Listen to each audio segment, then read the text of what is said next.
आइए अब हम इस पाठ को और भी अच्छे तरीके से समझते हैं। बच्चों, ये क्या है? फूल है। Very good. फूल क्या काम करता है? फूल पहले कैसा रहता है? ये क्या है? इसको क्या बोले? फूल अभी बंद है, मतलब ये क्या है? कली। क्या है? कली। कली ऐसा खुलती है, क्या बनता है? फूल बनता है। कली खिली तो क्या बना? फूल बनता है। और फूल हमें हंसता मुस्कुराता दिखता ना, हमें ऐसा लगता है जैसे फूल मुस्कुरा रहा हो, है ना? और जब हम फूल को देखते हैं तो अपने को कैसा लगता है? अच्छा लगता है। तो ये सूरजमुखी का फूल है। किसका फूल है? सभी फूलों को देखना हमको अच्छा लगता है। तो फूल हमें हंसना मुस्कुराने की शिक्षा देते हैं। किसकी शिक्षा देते हैं? हाँ, फूलों से नित हंसना सीखो। अब देखो ये 2 नंबर आ गया। 2 नंबर पे ये क्या है? भौरा। भौरा कहाँ मंडराता है? फूलों पर। फूलों का रस चूसता है भौरा। तो भौरा कैसे आवाज करता है? मतलब रस पी लेता है, फिर उसको मजा आता है तो वो बोलता है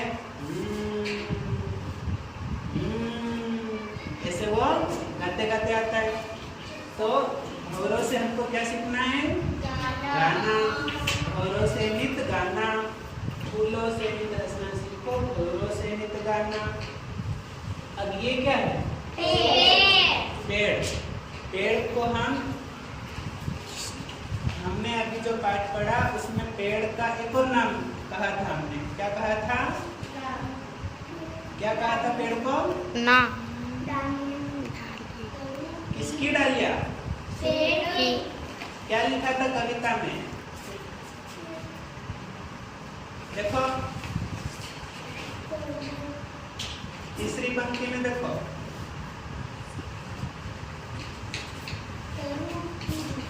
तरु की झुकी डालियों से। तो तरु का मतलब होता है क्या? पेड़। पेड़ बोलते हैं, वृक्ष बोलते हैं, झाड़ बोलते हैं। तो तरु की झुकी डालियों से, ये डाली कैसी हो गई? झुक गई। क्यों झुक गई है? क्योंकि यहाँ पे बाहर आ गया तो ये झुक गई। तो तरु की झुकी डालियों से नित सीखो शीश झुकाना। जिस प्रकार ये डाली झुकी हुई है उसी प्रकार हमको भी क्या करना है? शीश झुकाते रहना है। मतलब अब हमें अपनों के बड़ों के सामने उनका आदर करना है, उनके सामने अपड़ना नहीं है। अरे मैं बड़ा, ऐसा नहीं करना।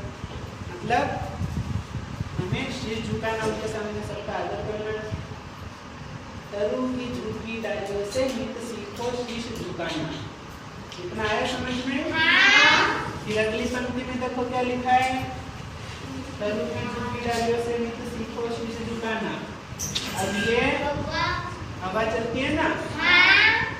हवा चलती है, झोंका कैसे आता है हवा का?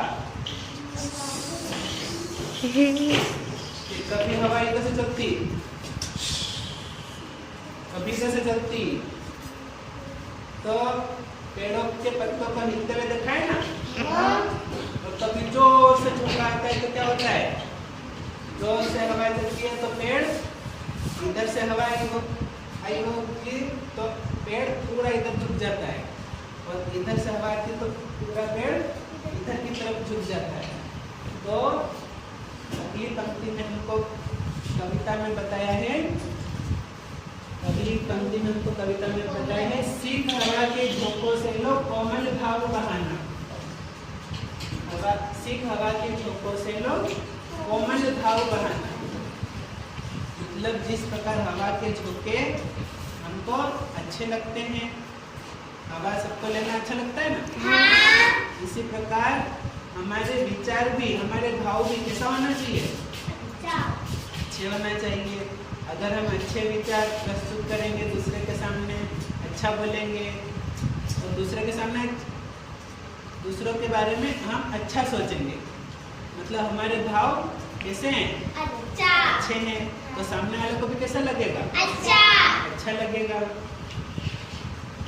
फिर अगला चित्र देखिए, दूध और पानी। ये क्या है? दूध और पानी। एक गिलास में दूध है और एक गिलास में पानी। अगर हम इसको मिक्स कर देंगे, मिला देंगे, तो ये कैसा दिखेगा? दूध जैसा दिखेगा ना? मतलब दूध पानी में मिलता है तो वो दूध जैसा ही हो जाता है। ऐसे ही हमको मतलब मिलाना है। क्या करना है? मिलाना है। मतलब ऐसा नहीं कि हम दूध में रोज पानी मिलाएंगे और फिर दूसरों को बेच देंगे, ऐसा नहीं है ना। दूध और पानी से सीखो मिलना और मिलाना। मतलब कोई बिछड़ गया हो, तो एक दूसरे से बात नहीं कर रहा हो, तो हम उनको मिला सकते हैं ना? कि अरे बात कर ले, उनको समझा सकते हैं ना? हाँ। तो दूध और पानी से सीखो मिलना और मिलाना। हम रोज मिलते हैं, ऐसे ही दूसरों को भी मिलाना, सबसे प्रेम से मिलकर रहना। उसके बाद ये 5वां नंबर हो गया। 6वां नंबर हमने लिखा है सूरज। सूरज की किरणों से सीखो जगना और जगाना। क्या है ये? सूरज रोज उग जाता है और फिर हमको क्या करता है? जगा देता है। और ये पहले उठता है फिर हमको भी उठा देता है। इसके पहले कौन कौन उठ जाता है? सूरज के पहले कौन कौन उठ जाता है? अच्छा करो, वेरी गुड। तो बहुत अच्छी बात है सूरज के पहले उठना। तो सूरज हमें जगाने का भी काम करता है। तो इससे हमको शिक्षा मिलती है जगना और जगाना। मतलब खुद भी जागे रहना और दूसरों को भी जगाना। मतलब ऐसा नहीं कि ये सोया है तो नींद से जगा दो, अरे सोए मत उठो, ऐसे नहीं करना, तो फिर मारने दौड़ेगा। मतलब जगना और जगाने से मतलब है अगर उसे कुछ समझ में नहीं आ रहा है, कितनी बार समझा रहे हैं तो भी समझ में नहीं आ रहा है, तो उसको फिर समझाना है कैसे लिखो, मतलब प्रेम से उसको समझाना है। खुद भी जगते रहना और दूसरों को भी जगाना है। फिर ये क्या है? ये पूरा क्या पौधा है और ये पौधे में ये क्या जा रहा है? लता का एक और मतलब मैंने बताया। लता को क्या बोलते हैं? बेल। क्या बोलते हैं? बेल। वो सिंग वाली बेल नहीं, ये लता, इसका नाम भी बेल होता है। एक होता है बेल और एक होता है बेल। ये क्या है? बेल।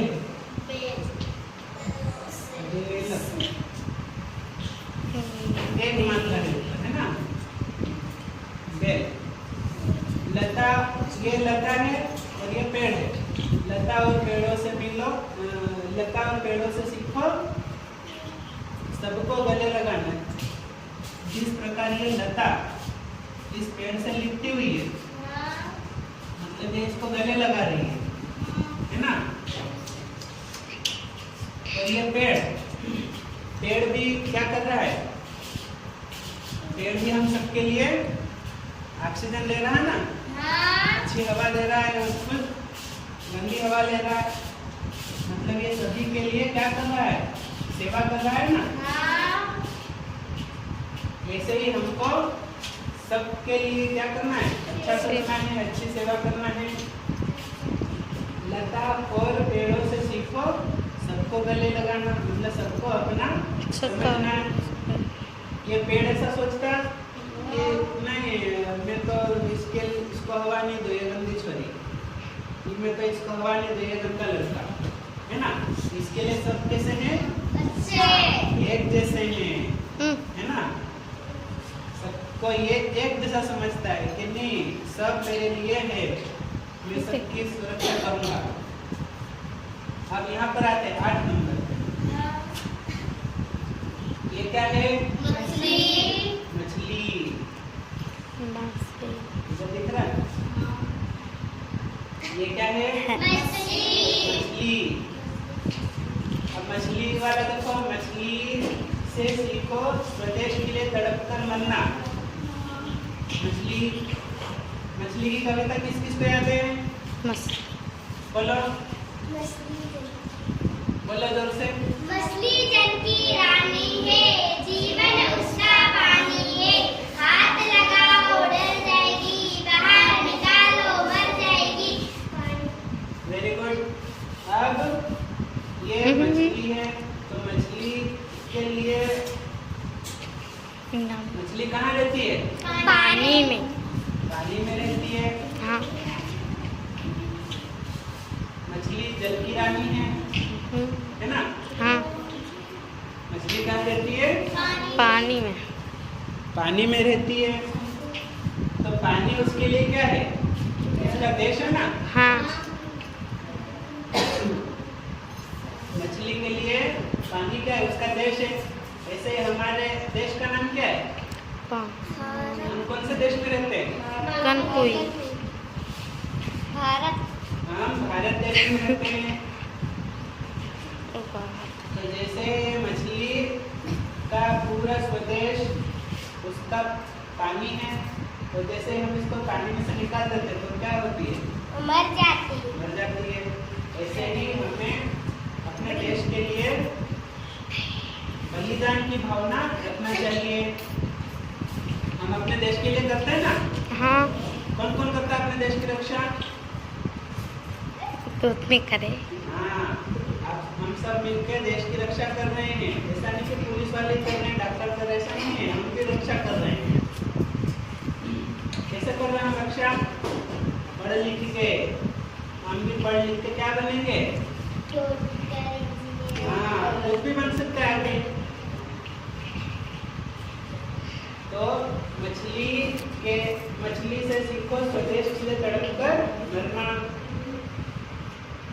जिस प्रकार मछली जल से बिछड़ने पर मर जाती है, इस प्रकार हमें भी अपने देश की रक्षा के लिए अपने प्राणों तक का बलिदान कर देना चाहिए।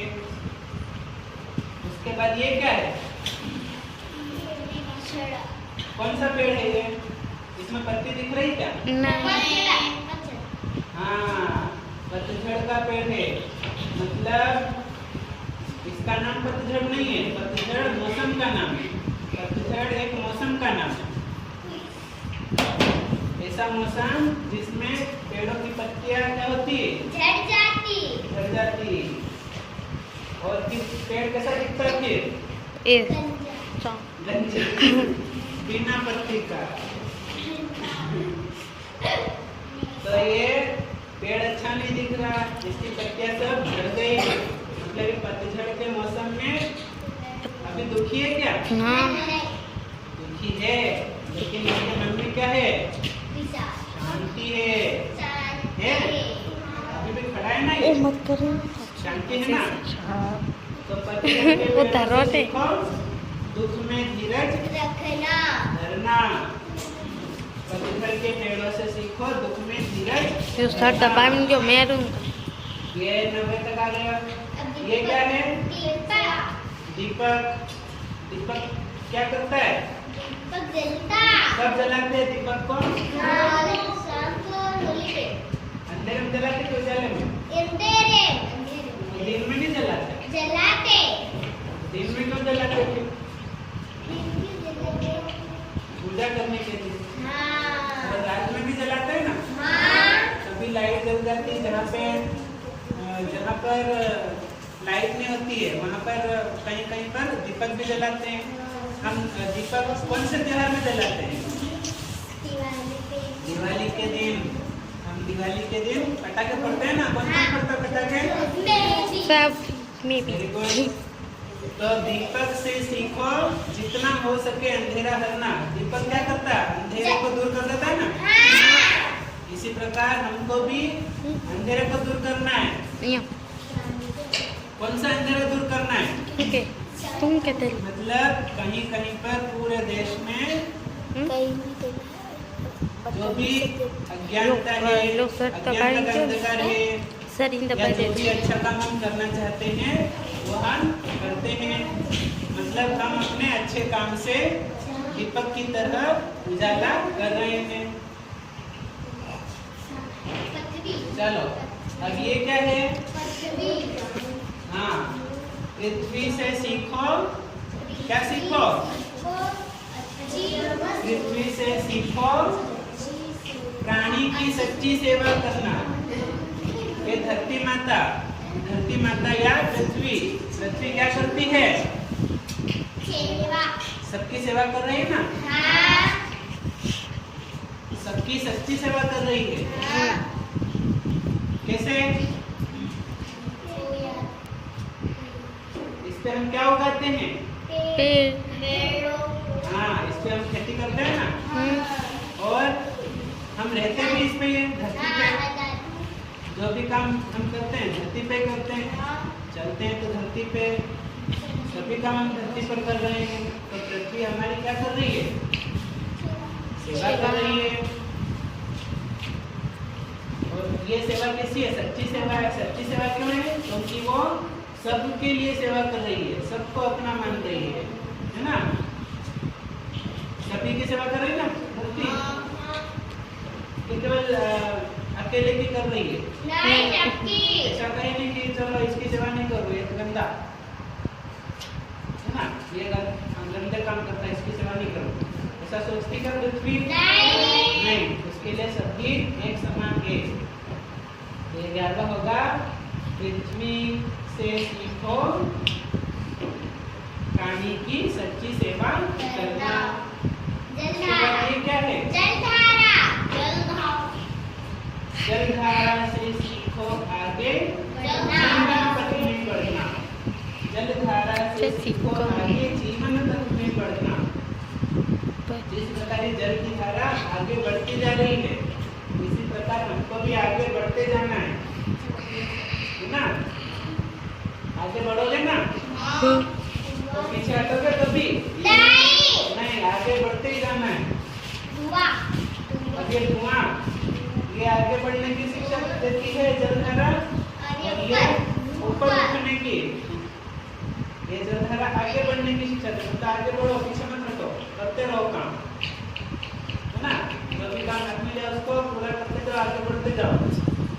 और ये क्या है?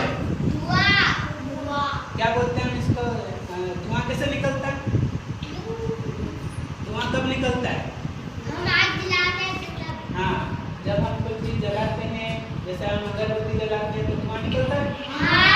तो धुआं ऊपर जाता है, नीचे जाता है? ऐसा देखा कभी कि अपन कुछ जला रहे हो तो धुआं नीचे की तरफ जाएगा? जाता है? ऊपर ऊपर ऊपर ऊपर फिर ऊपर ऊपर ऊपर जाके फिर बादल बन जाता है। और फिर बादल बन के फिर क्या करता? पानी बरसाता। तो ये धुआं निकला तो धुआं ऊपर उठने की शिक्षा देता है। आगे बात समझ में? अब एक बार और कविता सुनेंगे। फूलों से नित हंसना सीखो, લો से भौरों से नित गाना, तरों की झूठी डालियों से नित सीखो शीश झुकाना। सीख हवा के झोंकों से लो कोमल भाव बहाना। दूध और पानी से सीखो मिलना और मिलाना, मिलना और मिलाना। फिर सूरज की किरणों से सीखो जगना और जगाना। लता और पेड़ों से सीखो सबको गले लगाना। अब यहाँ पर आते हैं, मछली से सीखो स्वदेश के लिए तड़प कर बनना। पतझड़ के पेड़ों से सीखो धूप में धीरज धरना। दीपक से सीखो जितना हो सके अंधेरा करना। और फिर पृथ्वी से सीखो प्राणी की सच्ची सेवा करना। जलधारा से सीखो आगे जीवन पथ में बढ़ना। और धुएं से सीखो, क्या सीखो? ऊंचे ही पर चढ़ना, मतलब ऊंचाई पर ही चढ़ना। चलो, सबको कविता अच्छी लगी?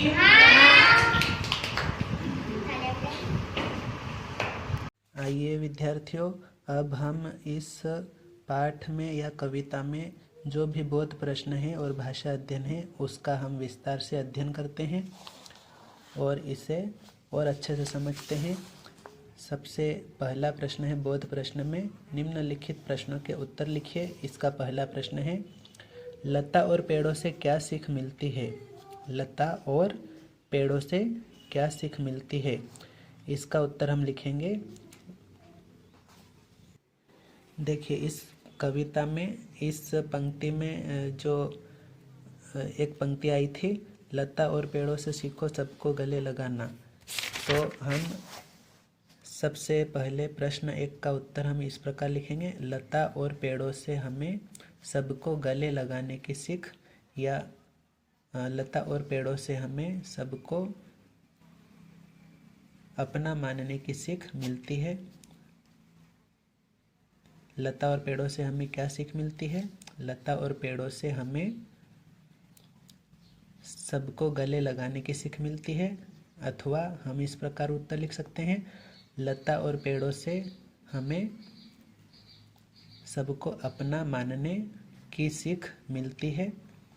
इसके बाद प्रश्न दूसरा देखिए, सच्ची सेवा की भावना किससे मिलती है? इसका उत्तर हम लिखेंगे, सच्ची सेवा की भावना हमें पृथ्वी से मिलती है, अर्थात धरती माता से मिलती है। तीसरा है, धुआं हमें क्या सिखाता है? धुआं हमें हरदम ऊंचे उठना सिखाता है। इसका उत्तर हम लिखेंगे, धुआं हमें हरदम ऊंचा उठना सिखाता है। इसके बाद दूसरा है, सही उत्तर चुनिए और सही का चिन्ह लगाइए। इसका पहला दिया है, फूलों से क्या सीखना चाहिए? अर्थात ये 4 विकल्प दे रखे हैं, इनमें से हमको एक छांटना है। जो उत्तर सही हो उस पर टिक लगाना है। फूलों से क्या सीखना चाहिए? इसका पहला है चिल्लाना, दूसरा है रोना, ग है हंसना और घ है सोना। तो क ख ग घ ये 4 विकल्प दिए हैं, तो इनमें से सही उत्तर क्या होगा? तो हम फिर से कविता के बारे में सोचेंगे। कविता में लिखा था पहली पंक्ति में, फूलों से नित हंसना सीखो। तो हम यहाँ पर देखते हैं कि ग में हंसना लिखा हुआ है, अतः फूलों से क्या सीखना चाहिए? इसका उत्तर होगा ग, हंसना। फूलों से हंसना सीखना चाहिए। इसके बाद तीसरा है, कौन क्या सिखाता है बताइए। अब इसमें उदाहरण दे रखा है इसमें, अंधेरा हरना कौन सिखाता है? तो दीपक सिखाता है। ऐसे ही हमको क ख ग घ अंग ये 5 बिंदु दे रखे हैं और कविता में से ही दे रखे हैं। पूरी कविता हमें याद हो चुकी है, उसे हमने पूरा समझ लिया है और अब हम इन बिंदुओं के बारे में जो सीख मिलती है उस सीख को हम इन रिक्त स्थान में भरेंगे। यहाँ पर स्वदेश के लिए मरना कौन सिखाता है? मछली से सीखो स्वदेश के लिए तड़प कर मरना, ये पंक्ति आई थी। यहाँ पर हम लिखेंगे मछली, बस मछली लिखेंगे, मछली से सीखो स्वदेश के लिए तड़प कर मरना। तो इस रिक्त स्थान में आ जाएगा मछली। स्वदेश के लिए मरना हमें कौन सिखाता है? तो मछली सिखाती है। इसके बाद आगे बढ़ना कौन सिखाता है? जलधारा से सीखो आगे जीवन पथ में बढ़ना। तो आगे बढ़ना का उत्तर हम लिखेंगे जलधारा, केवल जलधारा लिखना है हमको। उसके बाद ग में दे रखा है, दुख में धीरज रखना। पतझड़ के पेड़ों से सीखो दुख में धीरज रखना। पतझड़ के पेड़ों से सीखो दुख में धीरज धरना। तो यहाँ पर लिखेंगे हम पतझड़ के पेड़। पतझड़ के पेड़। उसके बाद सबको गले लगाना, सबको गले लगाना, तो इसमें हम लिखेंगे लता और पेड़ों से सीखो सबको गले लगाना। ये सीखा था हमने। तो इसमें हम रिक्त स्थान में लिखेंगे सबको गले लगाना के सामने लता और पेड़। उसके बाद सेवा करना, पृथ्वी से सीखो, पृथ्वी से सीखो प्राणी की सच्ची सेवा करना। सेवा करना दिया है, तो अब हम यहाँ पर रिक्त स्थान में लिखेंगे पृथ्वी। तो स्वदेश के लिए मरना मछली, यहाँ पर लिखेंगे जलधारा। फिर ग में लिखेंगे पतझड़ के पेड़, और सबको गले लगाना, यहाँ पर लिखेंगे लता और पेड़। फिर उसके बाद सेवा करना में लिखेंगे पृथ्वी। तो ये कौन क्या सिखाता है उसके बारे में हो गया। उसके बाद आता है भाषा अध्ययन। यहाँ पर निम्नलिखित शब्दों का शुद्ध उच्चारण कीजिए। ये मौखिक है, इनका आइए हम शुद्ध उच्चारण करते हैं। शीश, शीश, शीशम, शील, शीतल, किरण, गण, तृण, प्राणी, ऋण, रण, पतझड़, झाड़, झाड़ी, झड़प। इसके बाद नीचे आता है निम्नलिखित शब्दों के समान अर्थ वाले शब्द लिखिए। यहाँ पर समान अर्थ वाले शब्द लिखना है, अर्थात जो शब्द दे रखा है उसे और क्या क्या कहते हैं वो लिखना है। जैसे तरु का पेड़ लिख रखा है, और क्या कहते हैं तो वृक्ष कहते हैं, इसलिए वृक्ष भी लिखा है इसके सामने। इसी प्रकार अगला दे रखा है फूल, और फूल को पुष्प कहते हैं, सुमन कहते हैं, पुष्प, सुमन, और भी नाम है इसके, वो लिख सकते हैं। उसके बाद पानी, पानी का लिखेंगे जल, वारी। उसके बाद हवा, हवा का लिखेंगे पवन, वायु।